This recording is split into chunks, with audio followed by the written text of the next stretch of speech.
ఇప్పుడు పాయింట్ ఏంటంటే నేను వీడియో స్టార్ట్ చేసింది 2 మెయిన్ గోల్స్ నావి అచీవ్ చేయడానికి. ఒకటేంటంటే నేను స్టార్టప్ చేస్తున్నాను. ఈ స్టార్టప్‌కేంటంటే కొంతమంది ఇన్‌ఫ్లుయెన్సర్స్‌ని అప్రోచ్ అయ్యాను. సపోర్ట్ చేయమని అడుగుతుంటే like they are asking paid promotions చేస్తాము. మనీ ఇస్తే ప్రమోట్ చేస్తాము. జనాల్లోకి తీసుకెళ్తాము అని చెప్పి మరీ దారుణంగా తయారైపోయారు. అంటే దారుణంగా తయారైపోయారని చెప్పి నేను అనట్లేదు. బట్ అది వాళ్ళ ఇంటెన్షన్. వాళ్ళ ఇంటెంట్ అది. మనమేం చేయలేము. వాళ్ళ గోల్స్, వాళ్ళ టార్గెట్స్ వాళ్ళకుంటాయి. సెకండ్ థింగ్ ఏందంటే మనీ మేకింగ్ ఆబ్వియస్‌గా. అది గూడా ఏంటంటే అందరిలాగా ఇన్‌ఫ్లుయెన్సర్ అయిపోగానే ఇట్లా ప్రమోషన్ చేసుకొని ఇట్లా ఇట్లా చేద్దామని గాదు. నా ఓన్‌గా నాకు కొన్ని సోర్సెస్ ఉన్నాయి. పాసివ్ ఇన్‌కమ్ స్ట్రాటజీస్ అన్నీ నా దగ్గర ఉన్నాయి.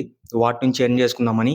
ఇన్ కేస్ ఒకవేళ నేను గూడా ఫ్యూచర్‌లో ఒక మంచి కంటెంట్ క్రియేటర్ అయితే this is the promise I just wanted to make.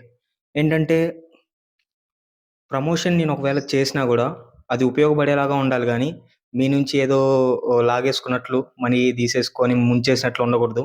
అలాంటి దానికి మళ్ళీ చెక్ లిస్ట్ అనేటివి కూడా నేను ప్రిపేర్ చేసుకుంటున్నాను.